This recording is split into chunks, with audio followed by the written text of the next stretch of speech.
today with Jeni Hook. And Jeni, I know you work for a housing association. I love housing associations. They usually have great cultures. So tell us a little bit about how about yourself and how you found your way into health and safety. Yeah, so I've been with Abri for just shy of 12 years. And I didn't start in health and safety I think like a lot of people don't start in health and safety. I actually started in the development team, so looking at kind of the buying of land, what properties we're going to build, that kind of thing, and shared ownership sales was kind of where I sat. During that time, put myself forward to become a mental health first aider, having had a kind of history of dealing with mental health issues in the past myself. I just thought it'd be a really good place for me to be within the organisation, and also having had not such a great experience with a line manager, I felt that I could really kind of give back a little bit. Whilst I was a mental health first aider, or at the start of being a mental health first aider, I was asked to go along to a pilot training session for line managers around difficult conversations. It was quite interactive, and I was quite open and honest in my opinions of what I felt needed to be in place and what shouldn't be happening and things like that. And the director of health and safety at the time was at that training, and at the end he pulled me aside, and I thought, oh God, I've said the wrong thing. Yeah. But actually, he said, I thought it was fantastic how open you were about things. Some of the things that you had said, I hadn't even thought about. Have you ever thought about a job in health and safety? And I kind of looked at him and went, no, not really. No, it's not something I've ever thought about. And he said, you're so different to what people expect from health and safety. And I think that you would be fantastic at it. So obviously, like when somebody says something like that, it gets the juices flowing, doesn't it? And you think, oh, 100%. okay, what is it about health and safety that I'd be good at then? So I started looking into things. A colleague of mine who I knew already worked within the health and safety team, so I had a little chat with her. And we were just like talking through how she got into it, and very much the same as me. It wasn't her career path that she had chosen. It kind of just happened. And then about a year later, they put out an advert for 2 new advisors across the business, because we are an ever-growing business, as all housing associations are at the moment. And I interviewed, I did my homework. Obviously, I knew a lot about housing associations at the time and what's required of them. So I guess the background in terms of being in a housing association I had, obviously it was just the technical knowledge around health and safety that I needed. So I was successful, and they put me through all of my training. So within the first 6 months, I did my NEBOSH General. A year later, I did my NEBOSH Fire. A year after that, I did my NEBOSH Construction, along with various other qualifications that I've obtained in the last 6 years that I've been doing it. And then our business, well, we've expanded quite a lot since I initially started. And in the last, say, 2 to 3 months, we as a team have grown. And it's all about future proofing now. So our department is set up so that should we grow again, we should just be able to add people into it. So I was appointed a team leader for our corporate housing and communities sort of element of the business, but as a health and safety team leader.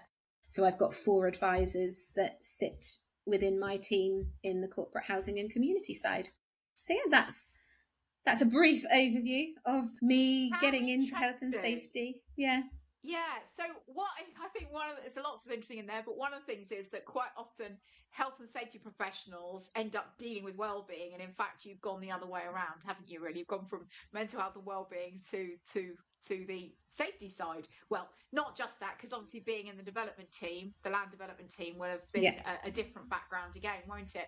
But you said that the health and safety director came to you and said they thought that you had the right qualities to be in health and safety. And you also said that you were different to. What do you think was different about you, and what qualities do you think that you had which made you appropriate for that role?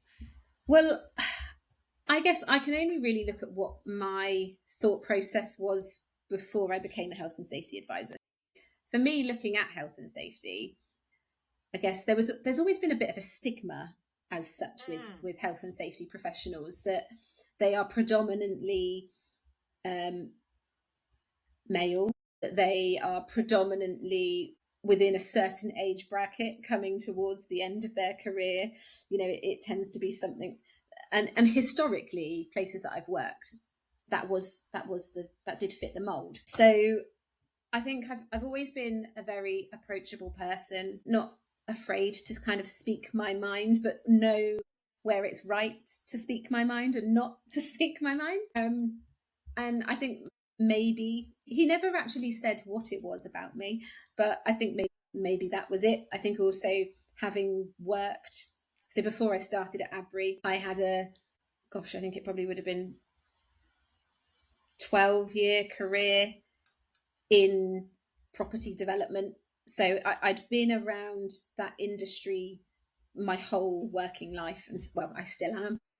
Okay. Yeah. And I guess it's the kind of the different types of people that you work with. So, it's not just one section of a business that you're working with. I'm able to kind of adapt and work with everybody. Yes. Yes. Yeah, I think possibly that's what it was. I like to think. So adapting your style as well, to speak to different types of people, which is so important, isn't it? And when it comes to influence, yeah. So thinking back to the start of your career, is there anything that surprised you about working in health and safety? I think the views of other people, so colleagues that you work with. Funnily enough, I think I'd never really had a huge involvement with health and safety, which again is strange. And I said this actually at my interview, so I was working on new build sites, and I remember being at a site meeting one day, and it was myself, the site manager, the employer's agent, clerk of works, a couple of other people, and they're going through all of the elements, and it got to the health and safety element of the meeting, and they kind of went, health and safety, anything to report? No. Okay. No accidents. No. And and then they just moved on to the next bit. And subsequently going back and looking at that, I think, you're an active working building site and you didn't have a single near miss that month. I was like, that's, so I think it's, people's opinion of what health and safety is and what it actually is. Yes. I think my aim from that, and early when I first started, was I really want to change people's opinions, because I think they saw it as a health and safety come in and they just stop us from doing things. Yes. Our team have always taken the approach that we don't say no. Yeah. We're not that team. We don't say no to anything. We say, okay, that's fine if you want to do something. These are all of the things that you're going to need to put in place to make that happen. And then it's for them to decide whether they can or can't do that. And it's just changing that opinion, I guess, and changing that view. And that did surprise me when I first came into it. I was like, oh, wow. I didn't realise that that's how people were with health and safety. Really interesting. And I'm working in Europe quite a lot at the moment, and what I think is interesting, it isn't the same in other parts of Europe necessarily. I think where there's still quite high union powers, actually, people they like their health and safety professionals. They feel that they're helping them, and it's so different. It's really quite interesting that's the case. Has that been your biggest challenge, or what other challenges have you dealt with? I suppose it is. It has been a challenge, and we've worked really, really hard as a team to kind of build relationships and make that shift in culture. I wouldn't say, like you say, housing associations have a really good culture, but we all knew that it could be better. And I have to say, the changes that we have made as a team have been fantastic. I think when I first started, when the CEO was maybe doing a discussion piece or a blog about the business, we were never mentioned. And then 6 weeks ago, I think it was, he made an announcement about something, and we were literally, health and safety was mentioned in his first sentence. So it's things like that where you go, we are doing the right thing and we are on the right path. Yeah, I think it's yes. Yeah, it's the relationships, and I think especially where you've got people that have maybe been in the business and have been in a role for a really, really long time. So they do things the way they've always done things, but like we know, that's not necessarily always the right way. Yes. So it's influencing and supporting them to kind of make the right decisions, and so that has been challenging in some cases. What's helped you deal with it, would you say? Apart from perhaps some personal qualities, you talked about adapting yourself to different styles. Have you had mentors or good leaders or networks or training, or what's helped you?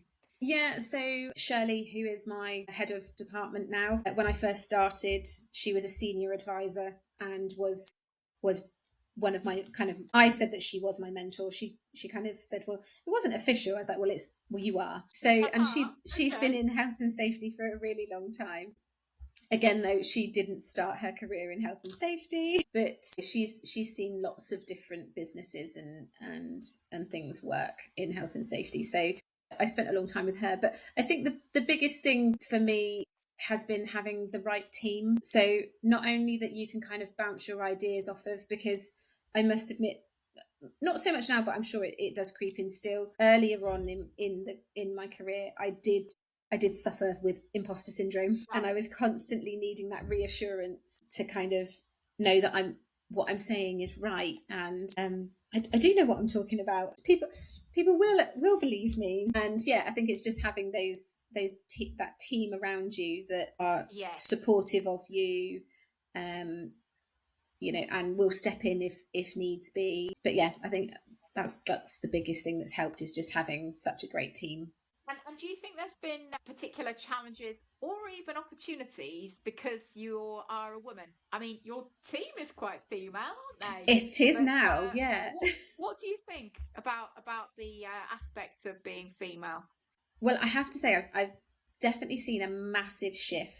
So when I first started, it was myself, Shirley, and my colleague Sarah. Wow, the shift has been huge, and there are so many more females coming into the industry, into the business. So we recently, when I took the role of team leader, we advertised the role internally and externally.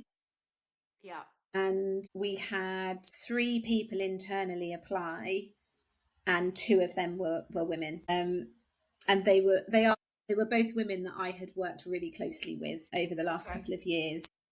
Yeah. And I think having the passion for the job as well, and not just being a job, this is my opinion. Yeah. Outwardly show when they are passionate about something, possibly more so than men do. Oh, interesting. Okay. I think can be a bit more animated.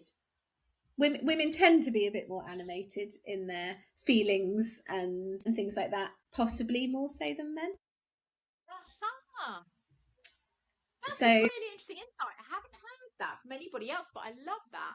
Because I just think about it when, we've got, we do have, in all of our teams, we have an even split. So advisors, so both my team and Rachel's team, it's 50-50. But then you've got myself and Rachel as team leaders. Then our manager is a man, and then you've got Shirley as head of, as a female. So we've got a nice balance. So sort of senior leaders is a nice balance. Team leaders, we are female, and then the mix within the advisor pool, advisor team as well. So we've got a really nice balance. Yeah. But again, like I say, historically, I feel like health and safety was thought to be a much more male orientated career path. Yes. Yeah. Yeah. No, there's definitely been a big shift, hasn't there? So there's been a big shift, obviously, in the demographics. Is there anything that you can see that you think stayed very much the same in health and safety over the last dozen years you've been involved? I think, well, personally thinking about thinking about the work that we do, I suppose, and people, I think it depends where people sit and what type of roles they're doing. I do come across and have come across, and it hasn't seemed to have changed, but we are trying to change that, where depending on the type of role that people do, they don't see the relevance of health and safety to them. No. Okay. Yes, I get that. Yes. Yeah, so seeing it as health and safety only really matters if you're doing something where we've got a DLO. So office based, so direct labour organisation, so like operatives, trade teams, and things like that. Yeah, yeah. We call it home care because we look after people's homes. Yeah. So office based functions don't see that health and safety has any impact or any relevance to the work that they do because they just sit behind a desk all day. Yes. Yep. So the educating of colleagues to know that everything, just the fact that you come to work, there is a health and safety impact. Yes. Yes. And I don't think that has changed, if I'm honest. I think, it's still trying to educate and show people. Insight. Yes. Yeah. So has there been a moment that's made you think this is the right career for me, or a moment you've been particularly proud of? Health and safety was a job that we never knew we needed to do. Yes. That I had never thought about it until I was approached about it. And my God, am I so glad that I did. Glad you listened to that person. I really am. It's, I don't wake up and think, oh my God, I've got to go to work. I wake up excited to go to work every single day. I love the people that I work with. We have such an amazing team. The changes that we have made within the organisation, and just to see how far we have come has made me realise that, this is the job that maybe not that I should have always been doing, but that came into my life at the right time. My daughter she'll be 9 later on this year. So she was sort of just starting nursery and things like that when I made my change in career. And it all came about at the right time.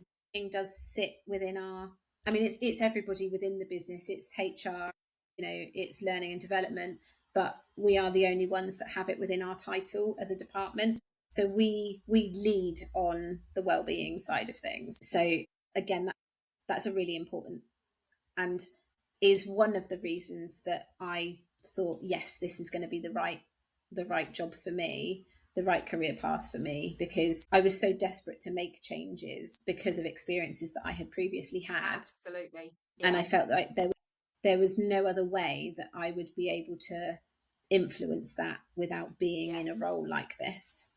Yes. Yeah. No, I hear you. And I think it's a bit of a source of frustration for many health and safety professionals, actually, who have kind of been sidelined from wellbeing. Some of them might get to do psychosocial risk assessment. That's assuming they even know what it is. Yeah. But basically, they're not really doing anything else in relation to wellbeing. And we know that when people are well, they're safer as well, don't we? So absolutely. And it sounds like, a lot of wellbeing is underpinned by managers, isn't it? And it sounds like you had a poor experience. I think we've probably all had a poor experience at some point. And it really does wake you up and think, I don't want to be like that. No, absolutely.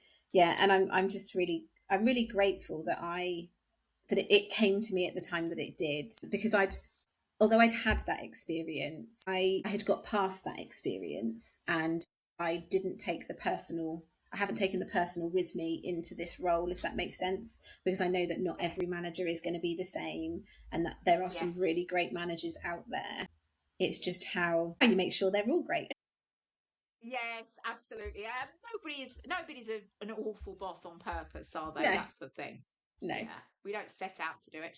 So what advice would you give to a woman who's found her feet, who's in health and safety, happy they've made that move, and is now trying to work out what comes next?